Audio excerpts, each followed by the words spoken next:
What's up mga kapat, for this video nga gagawa tayo ng adobo. At yun nga ay guys, binabalatan ko pa lang yung sibuyas natin. So hatiin na pala natin dito guys.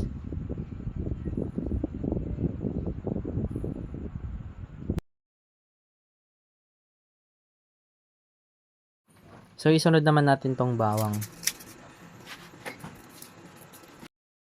So yun nga ay durugin natin to guys. Pagkatapos nyan ay hubaran natin sila. Para makita natin yung baho nila guys. Charot! Pagkatapos pala natin tong hiwain ay ilagay natin sa malinis na bowl. So pagkatapos pala natin dito guys ay linisan na natin yung manok.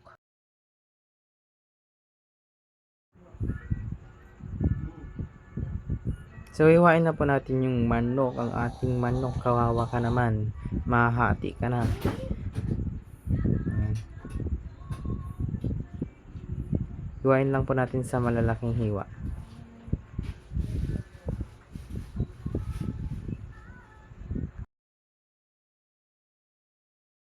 At pagkatapos natin dyan guys ay ilalagay na natin siya sa plato guys. Ayan. So linisan na natin to guys.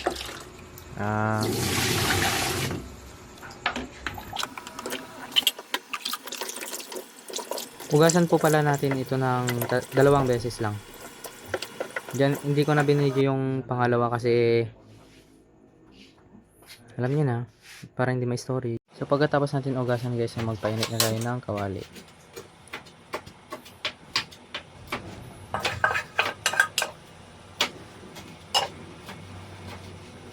Patuyuin lang to guys, patuyuin natin. Pagkatapos pala dyan guys ay kapag mainit na, lagyan na natin ng mantika. Painitin lang natin to guys bago natin ilagay yung mga ricado. Ilagay na pala natin dito yung bawang. Pagkatapos nito ay sunod naman yung lasa na guys. Hintayin lang pala natin dito na lumabas yung kaluluwa ng mga nilagay natin na ricado. Sunod naman ay ang sili. Ayan. Gusto kasi ng kuya ko yung may sili kaya nilagyan ko. So pag okay na guys, ilagay na natin yung hinugasan nating manok. Ayan, halo-haloin natin. Nilagyan ko nga ito ng paminta guys. So hintayin natin to guys na maluto. Magkulay brown. Brown ba ata yun? Siguro brown yun. Ayan, hintayin natin siya maluto.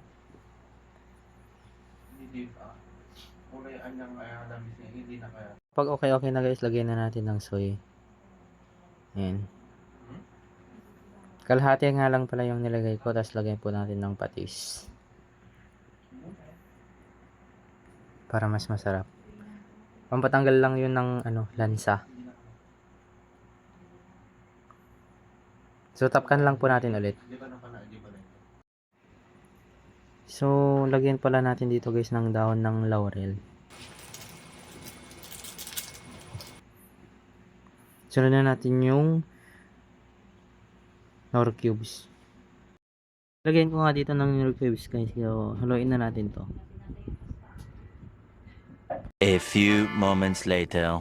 So pag okay na siya guys, lagyan lang natin to ng sili.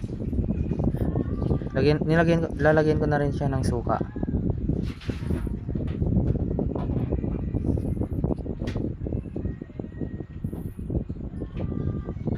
So haluin lang natin to guys.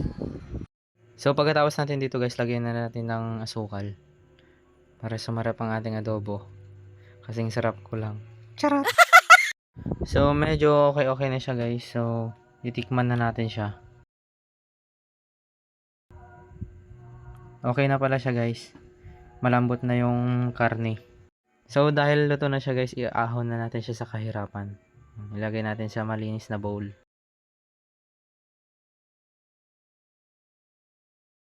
Pagkatapos nga yan, ayan na siya guys. So ayun lang guys, maraming salamat po sa panonood.